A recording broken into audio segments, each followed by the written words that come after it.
कि आखिर ये जो एक दशक का सफ़र का तय किया है डायरेक्ट प्लान ने, किस तरह का रहा है और क्या फ़र्क है डायरेक्ट और रेगुलर प्लान में?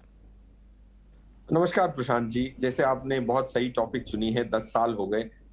2013 में लॉन्च हुआ था डायरेक्ट प्लान, और रेगुलर प्लान पहले से ही थे।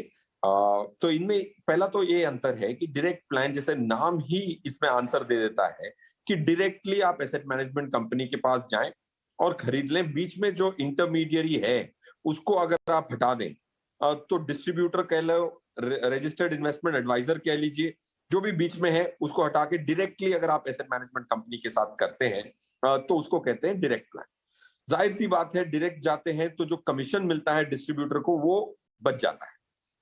उसको कहते हैं एक्सपेंस रेशियो। जो एक्सपेंस रेशियो है नॉर्मल स्कीम्स में 0.25% भी हो सकता है, 2% भी हो सकता है, 1.5 भी हो सकता है।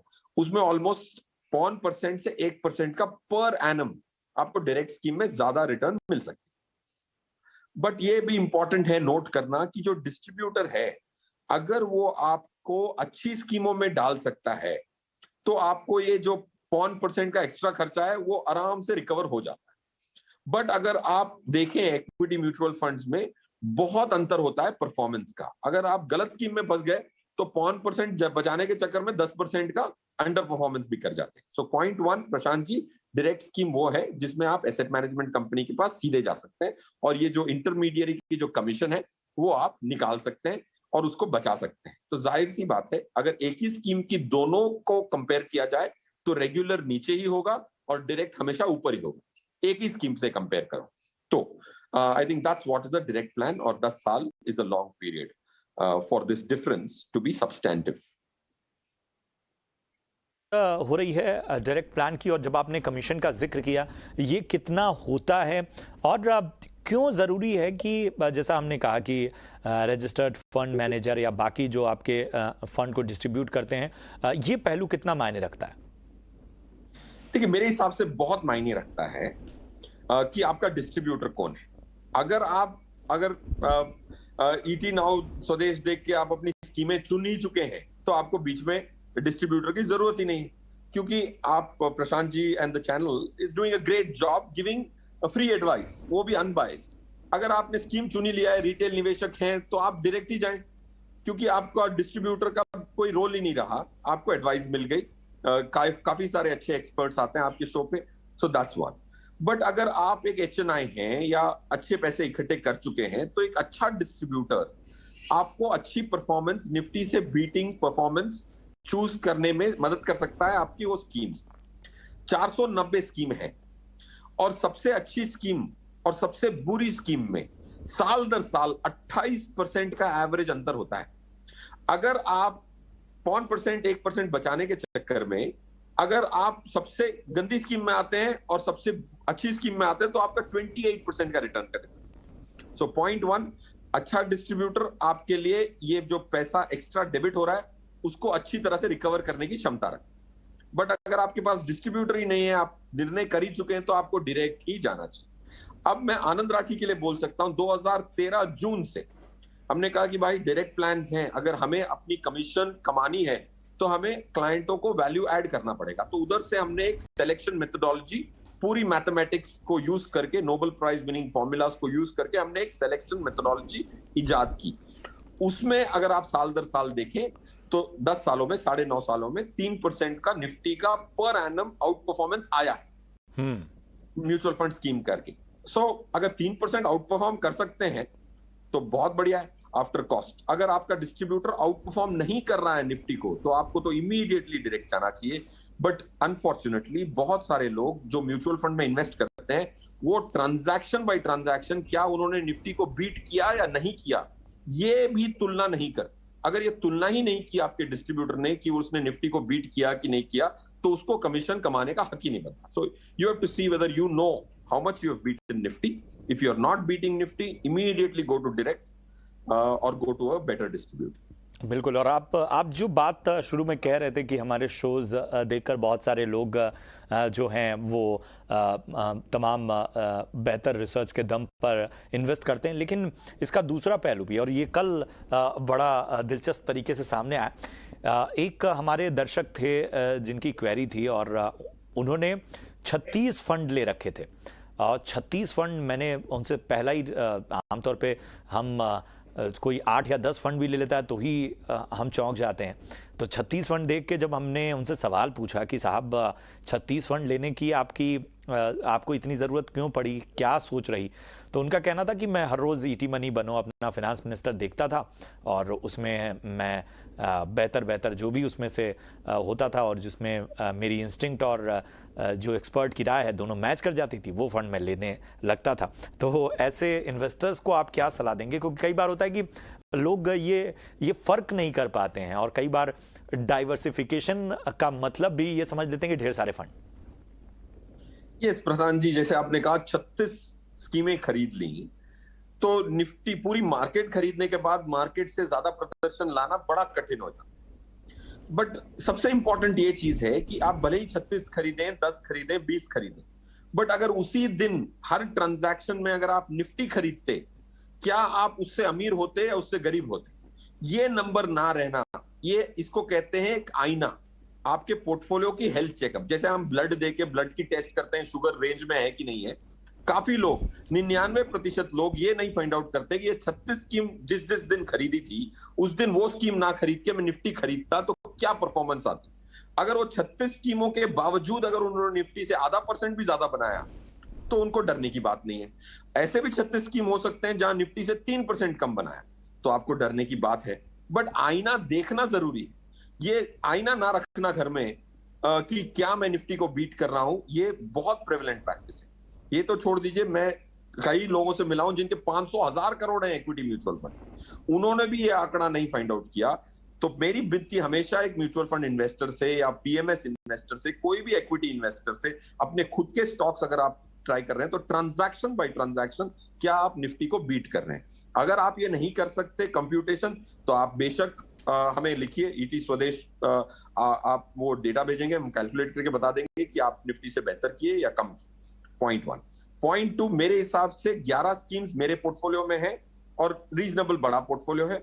अगर किसी के पास 100 करोड़ भी होते हैं, अरबों रुपए भी होते हैं, तो ये 11 स्कीम में ही डालता हूं, क्योंकि आपको उससे ज्यादा की जरूरत नहीं है। सो प्रशांत जी, आई कंप्लीटली कंकर with you that 36 is too much, even by any stretch of imagination। बिल्कुल। तो ये अहम बात थी और जब वो चर्चा चल रही थी तो ये बात मेरे जहन में आई कि इस पे भी क्लैरिटी ले ली जाए आपसे।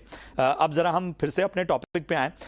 डायरेक्ट और रेगुलर प्लान के बेसिक फ़र्क के बारे में तो हम समझ गए। जब इन्वेस्टमेंट की बात आती है तो सबसे पहला सवाल रिटर्न का होता है। तो अगर हम एक एग्जाम्पल के ज़रिए समझें कि 10 साल तक 10,000 की SIP हम कर रहे हैं, तो ये डायरेक्ट और जो रेगुलर प्लान है इसमें किस तरह से यहाँ पर रिटर्न देखने को मिलेगा? देखिए, अगर 10 साल में अगर आपकी स्कीम सेम है या डायरेक्ट और रेगुलर की तुलना करें, तो समझिए कि आपको 14% की रिटर्न के बदले 15% की रिटर्न मिलती है। तो एक लमसम की पहले मैं उदाहरण दे देता हूं, because that's very easy mathematically for me to tell you. अगर आप 12% पे कमाते हैं या 14% की रिटर्न आपकी आती है रेगुलर में, तो डायरेक्ट में आपको 15% की रिटर्न मिलेगी। अगर आपने 10,000 रुपए इन्वेस्ट किए एक मुश्त और 10 साल के लिए छोड़ दिए, तो आपको एंड में 3,500 रुपए एक्स्ट्रा मिलेंगे डायरेक्ट में, ना कि रेगुलर। तो अगर 10,000 रुपए रेगुलर में हो जाते हैं 21,000 रुपए, ओके, तो ये डायरेक्ट रेगुलर में हो जाते हैं 18,000 रुपए, तो डायरेक्ट में हो जाएंगे 21,000। बिल्कुल। एक चीज और समझना चाहेंगे, क्या चीजें जो हैं जब हम डायरेक्टली हम जाते हैं इस तरह के इन्वेस्टमेंट डायरेक्ट प्लान में, किन चीजों का एक आम जागरूक इन्वेस्टर को ध्यान रखना चाहिए, जो कहते हैं कि वो चेक पॉइंट्स होने चाहिए जिनके बाद वो कहीं ना कहीं, कई बार हम मानते हैं कि जो रिसर्च भी होती है वो रिसर्च भी कई बार उतनी बेहतर तरीके से नहीं होते। हमें समझ में आता है कि ये रिसर्च जो हमने की है वो बहुत पक्की है, बहुत ठोस है। यस प्रशांत साहब, जो आपने कहा ना, हमें लगता है कि हमने रिसर्च ठीक से की है, बट ज्यादातर रिसर्च जो लोग करते हैं वो पास्ट परफॉर्मेंस पे करते हैं। अब हमने बहुत अच्छी एक एनालिसिस की, मुझे तो अच्छी लगेगी क्योंकि हमने की है, but I will tell you, you are the best जज एज अ व्यूअर, कि हमने देखा कि भाई 3 साल से जो स्कीमें अच्छी करती हैं पास्ट परफॉर्मेंस के आधार पे, अगर कोई खरीद लेता तो अगले 1 साल में क्या वो स्कीमें अच्छी रह जाती? तो ओनली 29% चांस है कि आप लास्ट 3 साल की अच्छी परफॉर्मेंस देख के जब आपका मन ललचाए कि इसको खरीदना है, खरीदने के बाद सिर्फ 29% संभावना है कि वो अभी भी टॉप में रहेगी। ये हमने 2013 में किया कि 10 फंड जो थे जो टॉप क्वार्टाइल में रहे, मतलब बहुत अच्छे स्कीम थे पास्ट परफॉर्मेंस के आधार पर, उसमें से सिर्फ 3 स्कीम अगले साल टॉप में रहे। तो ऐसे ही हमने साल दर साल किया। अगर आप पास्ट परफॉर्मेंस के आधार पर 10 स्कीमें टॉप वाली चुन लेते हो अपने पोर्टफोलियो में, उसमें से अगले साल खरीदने के बाद सिर्फ 3 स्कीमें रह जाएंगी जो टॉप में।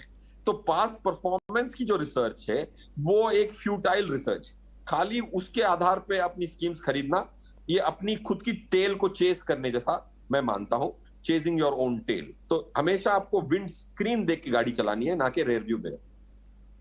बिल्कुल बिल्कुल। फिर भी अगर हम एक आमतौर पे मौजूदा वक्त को अगर हम देखें तो बार बार मार्केट या दुनिया भर के माहौल और जो ग्लोबल सेंटिमेंट्स हैं, बहुत सारी चीज़ें एक साथ हो रही हैं। तो ऐसे में जब एसआईपी की बात आती है तो बहुत सारे निवेशक जो हैं, जो फ़ोन भी करते हैं, वो बार बार चिंता जताते हैं कि क्या हमें अपना जो पुराना फंड है वो बदल लेना चाहिए। क्या साल 2023 वाकई रिव्यू करने वाला साल है? देखिए प्रशांत जी, इसमें 2 पार्ट है। एक तो है कि एसेट एलोकेशन कैसा होना चाहिए, क्योंकि मार्केट की जो एक्सटर्नल एनवायरनमेंट, जैसे बोला कि ग्लोबल रिसेशन हो गया, ग्लोबल इन्फ्लेशन हो गई, पॉलिटिकल अनसर्टेनिटी हो गई, चाइना क्या करेगा ताइवान के साथ, यूक्रेन और रशिया का क्या होगा, ये जो सब अनसर्टेनिटीज हैं, ये आपकी इनपुट्स हैं एसेट एलोकेशन की। वो तो बहुत इंपॉर्टेंट है। फिर होता है स्कीम सिलेक्शन। ये 2 को अगर हम अलग अलग कंपार्टमेंट में देखें तो मेरे हिसाब से अगर एक लॉन्ग टर्म इन्वेस्टर, पहले मैं एसेट एलोकेशन की बात कर रहा हूं, तो इक्विटी से डरने की बात नहीं है, हर एक्सपर्ट कहते हैं। बट इंपॉर्टेंट यह है कि मैं आपको एक आंकड़ा देता हूं जिससे आपको एक सांत्वना मिलेगी बुरे दिन में। जब मार्केट गिरती है तो वो डेटा देखता हूं मैं खुद भी, ताकि अपने जज्बातों को काबू में रखूं। अब देखें कि लास्ट ईयर जो अभी हमारा गया है उसमें 26 इक्विटी के फंड थे जो 25 साल कंप्लीट कर चुके हैं। हमने देखा कि अगर किसी ने ये पूरे 25 स्कीम खरीदे होते, रोज अलग आदमी खरीदता और 10 साल के लिए होल्ड करता, तो सबसे बदनसीब इन्वेस्टर के 8% की पर एनम रिटर्न आई। तो अगर सबसे बदनसीब इन्वेस्टर की भी 8% की रिटर्न आ गई, अगर वो 10 साल तक होल्ड करने की क्षमता रखता है, तो भय किस बात का? अब मुझे 10 साल तक उसके साथ छेड़खानी नहीं करनी है इक्विटी की।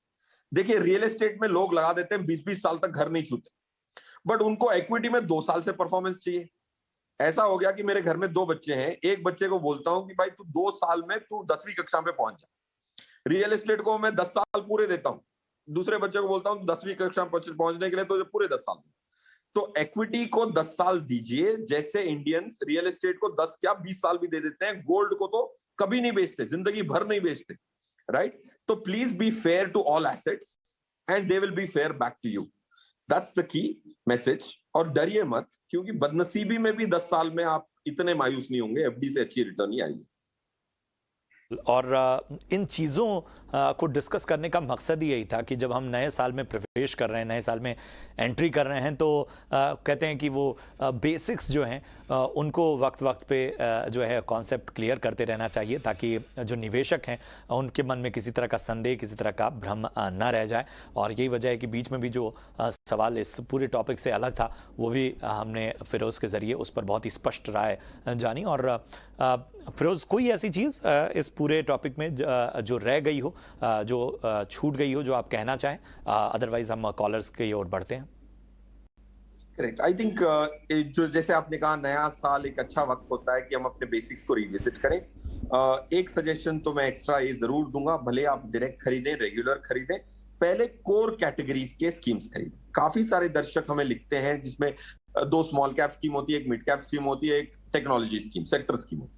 ये पोर्टफोलियो आपने पहले कोर बनाना है, फिर सैटेलाइट बनाना है। पहले कोर ने बनाइए, उसके 7-8 कैटेगरीज बहुत इंपॉर्टेंट है, large cap, flexi cap, multi cap, large mid cap, contra fund, focused category, ये सब कोर पोर्टफोलियो की कैटेगरीज होती है। Sectorial schemes, small caps, are peripheral of the portfolio. तो एक और सजेशन नए साल के लिए मैं ये जरूर कहना चाहूंगा कि डोंट हैव द अर्ज, पहले सैटेलाइट ना बनाए, पहले कोर बनाए, फिर सैटेलाइट्स बनाए।